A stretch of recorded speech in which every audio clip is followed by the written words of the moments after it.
வணக்கம் Tamil Nadu. Hi everybody with voter ID. ஒரு நடிகனாகவோ அரசியல் கட்சி தலைவனாகவோ இல்லாமல் தமிழ்நாட்டில் வாழ்கிற தமிழில் சிந்திக்கிற ஒருத்தனா உங்களோட பேசுகிறேன். என்னை பொறுத்தவரையில் இந்த தேர்தல் தெற்குக்கும் வடக்குக்கும் ஆனது. முன்னோக்கி போகணுமா அல்லது பின்னோக்கி போகணுமாங்கிறத தீர்மானிக்கும் தேர்தல் இது. இன்னும் சுருக்கமாக சொல்கிறதா இருந்தால், தமிழ்நாட்டின் எதிர்காலம் குறித்த முடிவுகள் சென்னையில் எடுக்கணுமா இல்லை டெல்லியிலேருந்து சொல்லி விட்டு நமக்கு செய்தி வரணுமா அப்படிங்கிறத தீர்மானிக்கிற தேர்தல். கடந்த 5 ஆண்டுகளில் தமிழ்நாட்டில் கொண்டு வரப்பட்ட திட்டங்களால் தமிழ்நாடு அனைத்து துறைகளிலும் முதலிடம் வகிக்கிறது. திராவிட மாடல் அரசு செய்திருக்கும் சாதனைகள், திரு மு.க. ஸ்டாலின் மீண்டும் தமிழ்நாட்டை ஆளும் தகுதி படைத்தவர் என்பதையே உறுதி செய்கிறது, காட்டுகிறது. அன்று பெரியார் நமக்கு சுயமரியாதையை தந்தார்.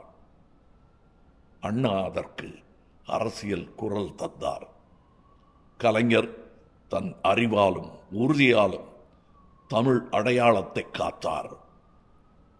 ஸ்டாலின் இன்று கூட்டாட்சி தத்துவத்தின் காவல் வீரராக திகழ்கிறார். வெவ்வேறு தலைவர்கள், வெவ்வேறு காலகட்டங்கள், ஆனால் முழக்கம் ஒன்றுதான். அது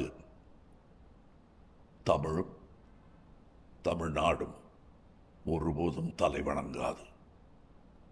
அந்த கனல் இருக்கும் வரை தமிழ்நாட்டை எவராலும், ஒருமையிலும் சொல்லலாம், எவனாலும் வீழ்த்த முடியாது.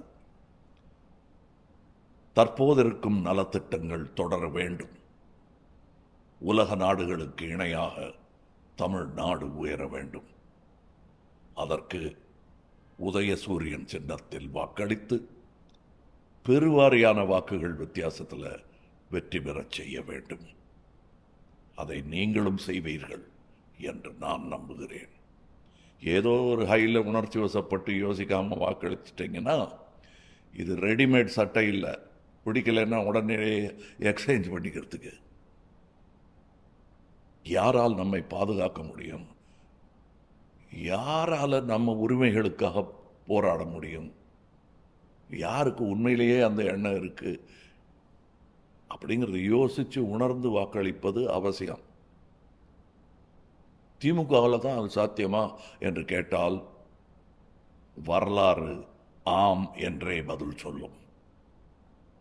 நினைவிருக்கட்டும், தேர்தல் நாள் ஏப்ரல் 23.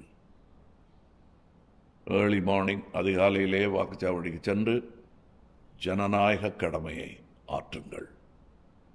தமிழே எழுவாய், தமிழே வெல்வாய். One more time.